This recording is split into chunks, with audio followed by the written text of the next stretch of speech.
Did Carrie's father commit murder? Is her estranged father back in town, and did he commit murder?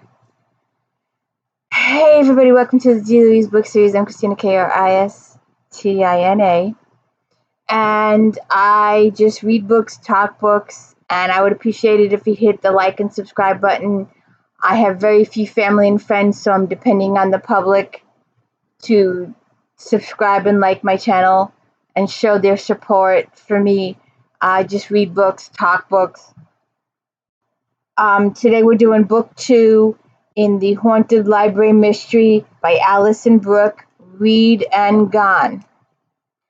Carrie Singleton starts out as a floating librarian at the Clover Ridge Library and then is promoted to head of programs and events.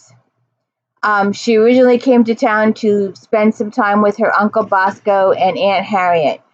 And then she got promoted to head of programs and events. So she decided that now that she had a really good position and she'd had a good promotion and a salary going, she went and purchased a cottage. And she purchased the cottage from Dylan Avery. And later on, we'll get into that. We'll get into a relationship with her. But Mrs. Evelyn Havers haunts the library.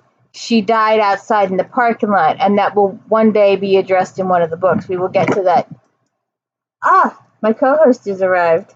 How you doing? How you doing? You're safe here. Come here. Come here. How you doing? Are you scared?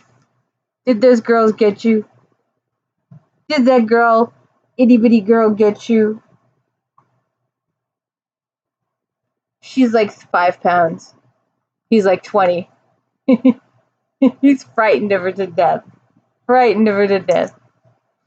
So Evelyn Haskins died in the library parking lot that we addressed in a future book. She's the ghost. She haunts the library. Carrie can see her, and Tracy, a little kid, can see her, her niece. Sally is the library director. Angela is Carrie's best friend. Trish Templeton is Carrie's afternoon assistant. Susan Robertson is the evening assistant. Jim Singleton is her father, who has been absentee. He also spent some time in jail when Carrie was younger as a thief. Jack Norris is caretaker of the cottage, and Dylan Avery is the cottage owner and future potential boyfriend, and Lieutenant Mathers is the police guy that helps investigate all this stuff. So Carrie has just turned 30 years old, so she's having a cottage birthday housewarming. I glanced around my cottage at the 30 or so guests laughing and chatting and grinned. My party is a success. They're all having a great time. Judging by the plastic bag of discarded paper plates, it was time to serve dessert. I was on my way to the kitchen to instruct Mrs. C to put coffee and tea when I felt a tug on my pants leg. Cousin Carrie, this is the bestest party. I ate sushi and lasagna and lots of other things. I smiled at my cousin 4-year-old daughter, with whom I shared a secret. I hope you left room for dessert, Tracy. I'm going to sing happy birthday. She shot me a piercing look. Everyone will know how old you are. I winced. Pretty old, huh? Uh-huh, you're 30. I found Mrs. C efficient as ever, covering a platter of leftover deli meats with plastic wrap, eager to help. I removed a chocolate cake from its box and placed it on a plate. I'll take care of that, Carrie. You return to your celebration, she instructed in her Scottish brogue. Great Aunt Harriet hurried into the kitchen, wearing an expression of dismay. Carrie, dear, I thought I packed everything up so carefully, but I left the milk at home. Our car's blocked in, so Bosco can't go out to buy some for our coffee. I consumed enough wine not to worry about such trivialities. There's at least a cup of milk in the fridge. That won't be enough. What will we do? I felt an arm wrap around my shoulders and breathed in Dylan's cologne before I turned to see him standing at my side. I have a container of milk at the house. I'll run out and get it. Now, the cottage is on the same estate parking lot as Dylan's house. And apparently he has this like 20-room mansion and he never lives in it. He wouldn't be. Dylan was my landlord. His mansion, as I thought of his large, elegant house, was only a quarter of a mile down the road. When the kitchen door slammed behind him, Aunt Harriet grinned. Dylan's such a nice boy, and I see that he makes you happy now. Now, Aunt Harriet, don't rush things. We just started dating. Some things don't take long. I left Aunt Harriet placing cookies on a tray and paused in the hall to gather my thoughts. I was happy. Happier than I'd been for as long as I could remember. My cottage was filled with people I cared most about in the world. All this was new to me. I'd done none of this before. I came to stay with my great aunt and uncle last spring. Now I had a life filled with friends, family, and a job as head of programs and events at the Clover Ridge Public Library. And I was dating Dylan Avery. Right now, I was deliriously happy, but I didn't know how long it would last. Dylan's job took him away from home most of the time, and I knew from experience that something this wonderful usually had a limited shelf life. My guests were broken into groups, the largest being that of my library colleagues, my best friend Angela and her boyfriend, my two assistants, my boss Sally and her husband Marion Marshall, the children's librarians, and others. They sat around the living room laughing and exchanging stories as Mrs. C cleared the tables of paper plates and plastic cups. I could hear Uncle Bosco in the den performing magic tricks for Tacy's brother, her parents, and a few other cousins I didn't know well. I walked over to the group gathered in the dining room. As soon as Jared Foster saw me approach, he put his arms around the girl he'd brought and seemed very interested in what she was saying. Jared and I had gotten pretty close when we were investigating the murders of his mother and Al Buckley. I wouldn't call the evenings we spent with his family and friends actually dates, but I hadn't gotten the impression that he cared for me more than I did for him. After I told Jared I couldn't see him anymore and he realized I liked Dylan, I was sure he refused to come to my birthday housewarming party, but he must have decided to show me he could get someone else, and he brought her to the party. I was glad he decided to come and appreciated the many balloons and happy birthday and housewarming signs adoring the cottage. Despite the change in our relationship, Jared had taken care of the decorations as promised. Coffee and dessert coming up soon, I said. Terrific party, Jared and Ryan's Uncle George said. Terrific, yes it is, George's girlfriend said. Thank you for inviting us. Gillian's girlfriend sent me one of her perky grins. I hope you're planning to open your gifts soon. I returned her grin. I will. It seems no one paid attention to my no gifts instructions on the invitation. That's because you're an easy person to buy gifts for, she said. Gillian was a sweetheart. I often wondered how she could be in a relationship with a hothead Ryan who took plenty of verbal pot shots at his younger brother when they were together. Jared never responded in kind. Could be Jared knew that Ryan envied him because he was an accountant with a well-respected Clover Ridge firm, while Ryan went from one low-level job to another. Carrie, you should know that people never do the expected, Ken Talbot quipped. I should, I said, patting his shoulder. I'd grown fond of Ken's Uncle George, college roommate, and the Foster's family lawyer. Ken's partner gazed at him with darting eyes. I was glad Ken brought Adam, and I hoped to get to know him better. Carrie, come here. We hardly seen you all afternoon. I turned. Barbara Sills, my predecessor as head of P&E until she and her husband had moved to California, was beckoning me to the library group. Trish and Susan, my assistant, made room for me on the sofa, so I plopped down between them. Sally was telling me you're doing a terrific job. I see I'm not missed at all. I wouldn't know how to run the department if it weren't for what you taught me, I said with heartfelt emotion. Carrie's still learning, but she's terrific head of P&E. We're lucky to have her. I blushed to hear such praise from Sally, who hadn't wanted me for the position at first. "Here, here!" they chanted as Trish and Susan patted me on the back. The light in the cottage dimmed as Aunt Harriet carried a birthday cake with its candles into the dining room. Everyone stood. Dylan appeared at my side as everyone began singing "Happy Birthday to you." Too soon it was over. My guests enjoyed their cake, cookies, and ice cream as I opened my presents, mostly clothing and articles for the house. I doubted I'd ever use the waffle iron that Casey and Mark's parents had bought me, but it was kind of them to get it. My cottage was rented from Dylan for a ridiculously low amount and come equipped with every imaginable appliance. By 9:30, most of my guests had departed, even Mrs. C, after reminding me to leave out whatever clothes I wanted her to launder when she cleaned the cottage on Tuesday, went on her way. Soon only Uncle Bosco, Aunt Harriet, and Dylan remained. I hugged my aunt and uncle. "Thank you for a wonderful party and for a wonderful life here." "I told you you belong in Clover Ridge," Uncle Bosco said. "You have deep family roots here. I'm glad you invited some of your cousins today. There are plenty more. You'll meet them at the next Singleton family get-together. There's one coming up this summer." Finally, family was one of Uncle Bosco's favorite topics. I rolled my eyes. Aunt Harriet noticed and patted his arm. "Now, Bosco, leave the girl be. Can't you see she's had enough to take care of right now?" I asked Mrs. C to make up a package of leftovers for you to take home. You ordered enough for twice as many guests. After fussing, my aunt and uncle departed with several bags of food, and I had Dylan all to myself. He drew me close for a deep kiss. Finally, he pulled away. "I wish I could stay, but I have to get some shut-eye." "I know. The limo's picking you up at 4:45 for your early morning flight." "Clever girl."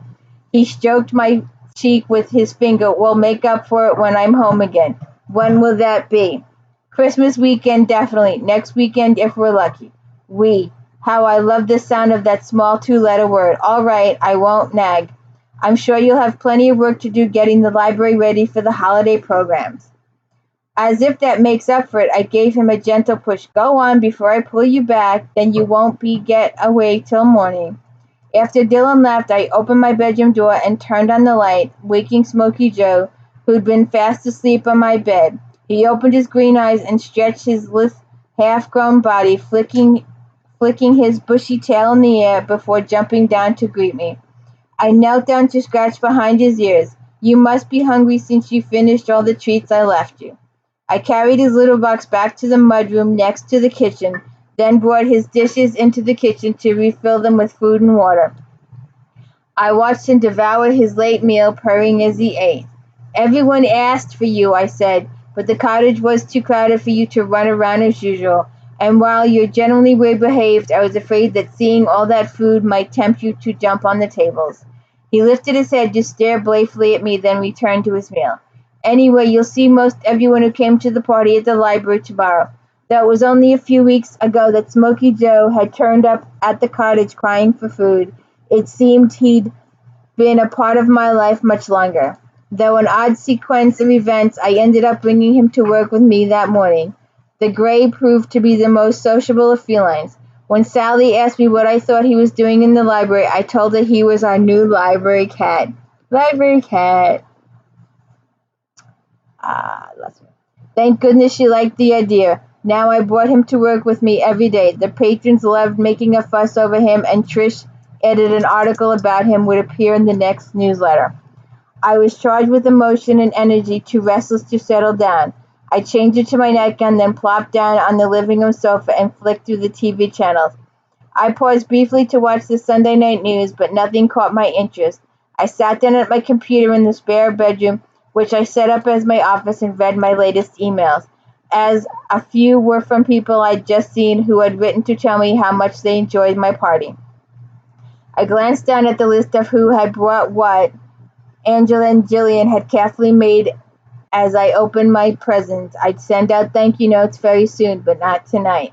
Eventually, the excitement of the day caught up with me, and I grew sleepy. I got into bed and slipped beneath the covers and switched off the nightstand lamp. I smiled at Smokey Joe, nestled against me as he too settled in for the night. A sound woke me. I jerked up to a sitting position. Smokey Joe was gone. Someone was in the cottage. "Who's there?" Nothing. For a moment I thought Dylan had decided to surprise me after all. but the illuminated numbers of my digital clock said 3:30. An hour and a quarter before his departure for the airport. I turned on the lamp and surveyed the bedroom. Nothing seemed out of place. Why would a thief travel all the way to the cottage on a private road? I had nothing of value. My heart began to pound. No one could hear me if I screamed. Dylan was in Avery's mansion a quarter of a mile away. Help! I shrieked at the top of my lungs. Who are you? What are you doing here? I screamed as a man in the doorway. Caro, it's me. Caro. The only person who called me that was my father. I stared at Jim Singleton for that's how I thought of him these days. I remembered him as a handsome man, tall and slender with good, even features. Now he looked haggard and grubby with a beard of several days' growth. Don't you know your own father? Why would I recognize you? I asked. I haven't seen you in years. I'm sorry about that. I meant to contact you sooner, but things kept cropping up. Things, I spat. Burglary, heist. Don't you come any closer, I shouted as he stepped toward me. Smoky Joe chose that minute to amble into the room. He stopped to rub his face against my father's leg. Jim bent down to stroke his flank. Good-looking cat. Come from around here? There's a farm nearby that had bushy-tailed cats. Instead of answering, I slipped on my bathroom and strode past him. He followed me into the living room where I switched on a lamp and remained standing. My father surveyed the room with a practiced eye. Nice place. Does it still belong to the Averys? Dylan lives in the mansion. His parents are dead. My father sank down on the sofa and stifled a yawn. And you're head of a department at the local library. I'm proud of you. He grinned, stopped my heart for a moment. As a kid, I would have done anything for one of his grins. Really? You have a funny way of showing it. No matter what you think of me, I keep track of your life. Sure you do, I jeered. The library newsletter is online for anyone to read. How did you find me? I hung out behind Bosco's house, heard him and Harriet talking about your party. Happy birthday, by the way. Thought I'd wait an hour to make sure everyone was gone. I threw him a look of disgust. You waited till 3 in the morning to wake me from a deep sleep. Why all the secrecy? Well, darling, some people are looking for me. I thought it best to wait until now to see you. How did you get in? Your kitchen door lock isn't very secure. Do you have anything to eat, by the way? I haven't had dinner or lunch, for that matter. Jim sat down at the kitchen table while I made up a plate with slices of turkey and ham. I also warmed up a piece of lasagna in the microwave. He ate quickly and neatly as usual. My father was a thief, but he believed in good clothes and good manners. When he asked me to serve him more, I knew the problem he probably hadn't eaten since yesterday. Coffee, black, 2 sugars. As always, I murmured before I could stop myself. I was annoyed that I kept his habits close to my heart.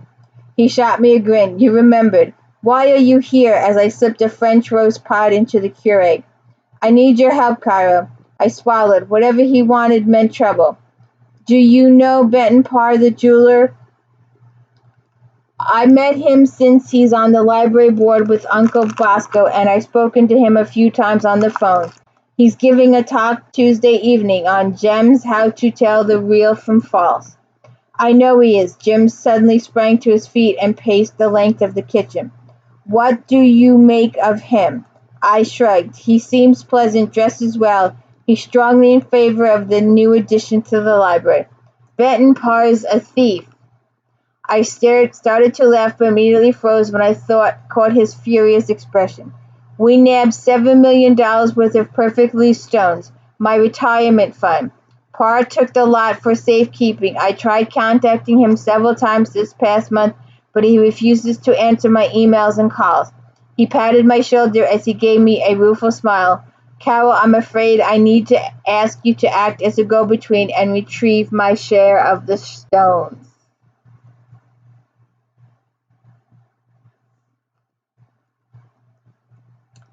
You want to involve me in one of your crooked deals that could land me in prison? My voice rose with every word. How could you? Your own daughter.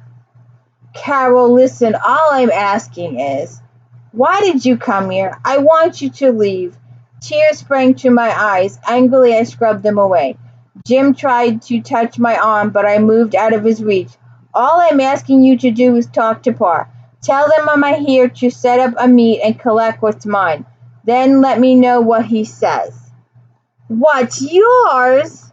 I said bitterly. "How did you get like this?" His eyes filled with sadness. "It's a long story, Carol. I'll tell you someday." "Don't tell me. I don't want to know. I'd wish you'd never come back into my life." "I swear, if you help me with this one small thing, you'll never have to see me again. I'll have enough money to retire in South America." "It sounds inviting," I said sarcastically. "At least think about it, Carol. I'll contact you by the end of the week. That should give you enough time to talk to him, if you will." He strode to the kitchen door. "Where are you going?" I meant to ask, but the words had a will of their own. "It's better that you don't know. I'll be in touch." The door closed softly behind him. I peered out through the glass panel, but saw no sign of him. I heard a car start up and drive off. It was as though he had never been here. Sleeping was out of the question. I gave up trying and went into the living room to watch TV. But I didn't watch, of course. I just sat there thinking about Jim Singleton walking in and out of my life when I was young. At first, my mom would make up stories that he was away on business and would bring Jordan and me presents when he came home. He did come home with presents for us, but that only happened once. Later, I found out from a classmate that my father was in prison. I went running to my mother, and she finally admitted it was true. Of course, I had no intention of doing what he asked me to do. I was squeaky clean when it came to the law, probably a reaction to the shame of having a father who was a thief. In 7th grade, I never joined my two best friends in the afternoon that went shoplifting candy bars, and I kept scrupulous records for my taxes. Still, as 5 o'clock approached, I was tempted to consider contacting Benton Parr if it meant I'd never have to see my father again. Eventually, I went back to bed and fell asleep. I would have slept through my alarms, but Smokey Joe pattered around my pillow, purring like a buzzsaw until, feeling like a zombie, I got up to feed him. I showered and dressed, then downed a cup of coffee. He came dashing into the hall as I was putting on my parka. He loved the Clover Ridge Library cat, and he took his job seriously. And then, does Carrie do what her father asks and speak to Parr? And what happens when Parr shows up murdered and Carrie's father is the prime suspect? And how will Evelyn help her? How will John Mathers help her? How will Dylan help her solve this crime of murder? Will her father be proven innocent, or will her father be proven guilty? You'll have to read the book, and please hit the like and subscribe to let me know I'm doing a good job, that you're enjoying my readings. My little pal here. I need all the support I can get. I can read more books for you. I've got another one planned for later that I'm going to start reading. It's a new series. And we will get to the Arginos again and the Sparks again and JD Robb again this week. So, did you enjoy my book, Casanova? I hope you enjoyed my book. He's kind of stuck here. There's evil girls over there. But please hit the like and subscribe and let me know I'm doing a good job. Hit the thumbs up. I don't have no special effects. It's just me reading books, talking books. Please enjoy. Thank you.